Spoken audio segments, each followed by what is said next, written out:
Walter Mzembi, welcome to HARDtalk. Hello, Stephen. We have to start with the economy. Your government is in a terrible mess. While much of Africa is growing, the Zimbabwean economy is slowing. It is actually in the midst of a profound crisis. Going forward, I think we will be able to get out of this actually in the very short term. And a lot of deals that we've concluded in the last 6 months attest to that. We are guided by ZIMASET, the Zimbabwe Sustainable Social Transformation Policy document, which in the first place establishes the need to get our energy in order. In the beginning, even in the Bible, what was prescribed was let there be light, and God saw that it was good. And we are not deviating from that. No, we are saying, I have to say, there's precious year little light. 2020, we add an additional 5,000 megawatts to our energy grid on the back of deals already concluded that are in the process of implementation. Yeah, well, you do have an energy crisis. You've alluded to it already, but you have crises wherever you look. I'm just looking at the words of your own finance minister, Patrick Chinamasa, who admitted not long ago that he was embarrassed about the state of the public finances. He admitted that 3/4, 76% of revenues received go to pay public servants. It's unsustainable. Going forward, it will be fixed. It will be fixed on the back of rebasing of the economy. In fact, we are understating our net worth.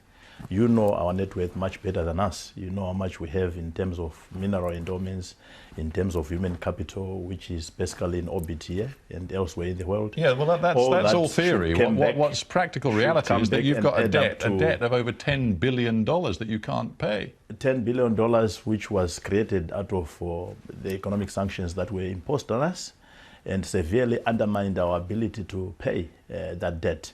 Now, I noticed that in the last fortnight, we have received a delegation from the United Kingdom.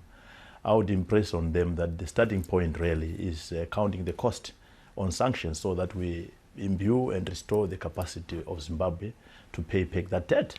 Yeah, going forward. The thing is, you've got to convince your own people, never mind outsiders, that you know what you're doing. I mean, I've just looked at the local press in Zimbabwe over the last few weeks. It's a record of factories closing down, unemployment unofficially believed by most independent economists to be around 80%, people barely being able to afford enough food to eat across your country. I mean, that is the reality today. We have a bamba harvest this year. In fact, for the first time in 14 years, we had the best season. And I can guarantee you that we are secure food-wise. But we want to make sure that as we go forward into the next 3-4 years up to 2018, riding on the back of commitments that we made in the last general election, first and foremost, we are able to add an additional 5,000 megawatts on our energy grid. On the back of that, we are then able to pump water, because without energy, you cannot pump water. So water reticulation, bringing water to homes and to our irrigation systems and fields is a major priority. But even in addition to that, you will notice that we have signed deals that will make sure that Zimbabwe is accessible. 14 major tenders in the process of being evaluated or actually at feasibility study level. We have our roads widened, dualized, and new ones commissioned by 2018. And on the back of that, we can then develop our agriculture, because the markets will be accessible. Grain storage will be back to what it was in the past. You make it all sound so rosy, so optimistic, with everything being fixed in a very short space of time. I do sometimes wonder whether you in the Zimbabwean government don't live in some sort of alternative, parallel universe. I mean, you, for example, in your own portfolio, outlining visions of a massive, hundreds of millions of dollars theme park that you say is going to be built at Victoria Falls. Who on earth is going to finance that? Well, to the extent that we are already commissioning a major airport, which will be an air traffic hub in the Victoria Falls by June 2015.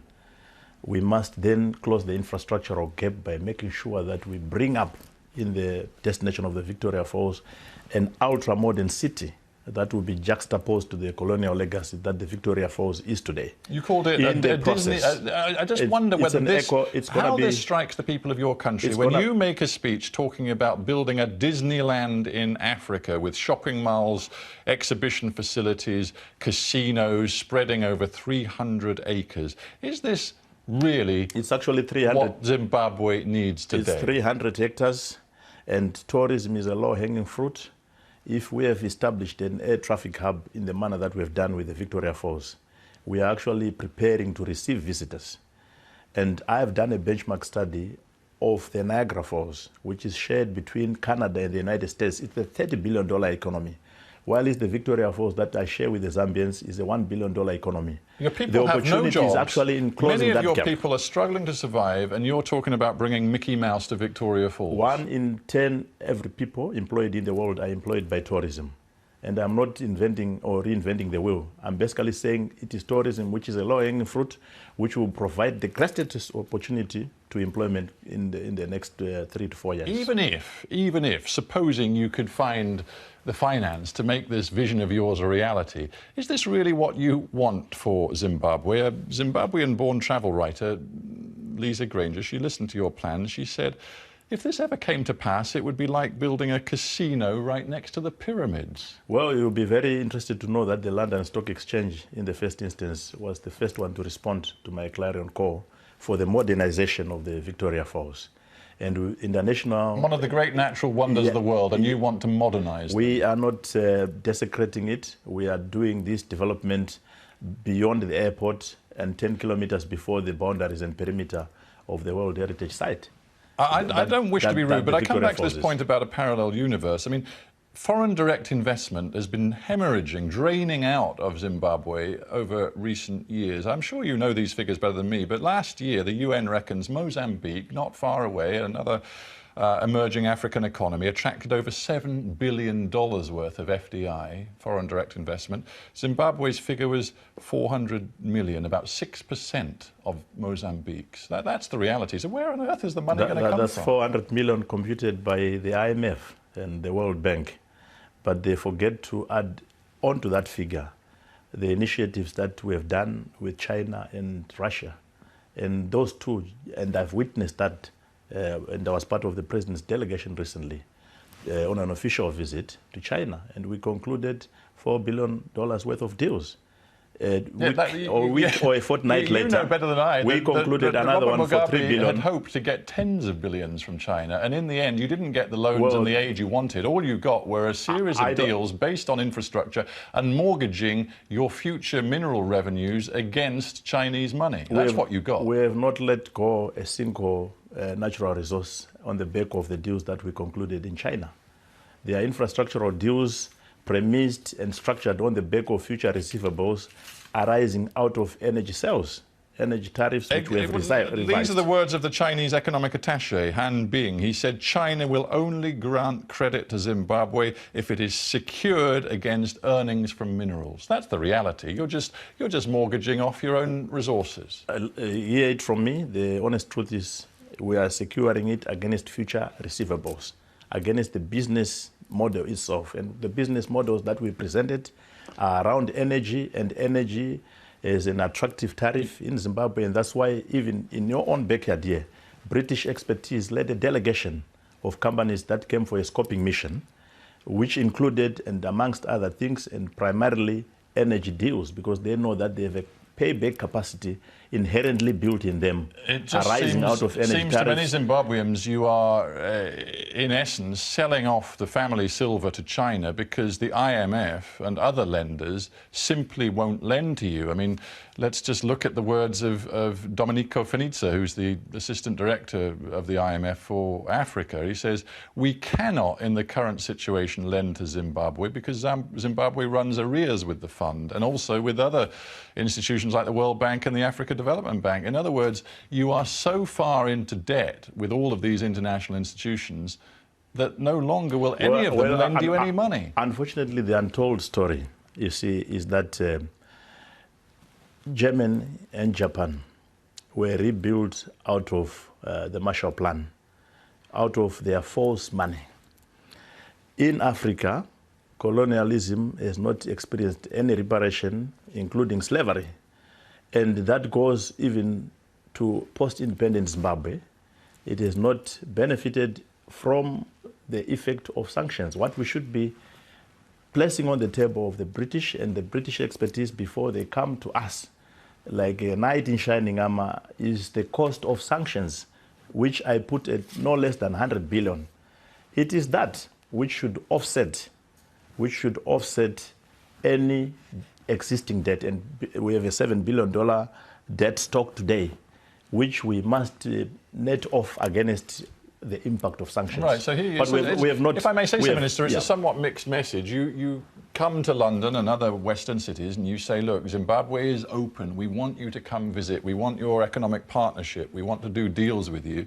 And then you, and not just you, frankly, but the President himself, Mr. Mugabe, you make speeches back home in which you lambast the UK, the United States, and the European Union, other Western countries for, as the President says, trying to strangle the Zimbabwean economy. He says a diabolical plan to undertake regime change. So which is it? Do you want to reach out to the West, or do you still see the West as the enemy? I think we've already reached out. If you look at our UNWTO General Assembly last year, in itself a manifestation of global endorsement, it was oversubscribed by countries that included the UK and others. No less than 147 countries came to what was later on described by the UNWTO General Secretary as the best ever UNWTO General Assembly in the history of General Assemblies. So we are at that stage where we have actually been endorsed by the world as good for business. And manifest to that is really the recent visit by your own people. Yeah, good for business, you say. But more importantly, even the revocation of Article 96 by the EU just a couple of days ago.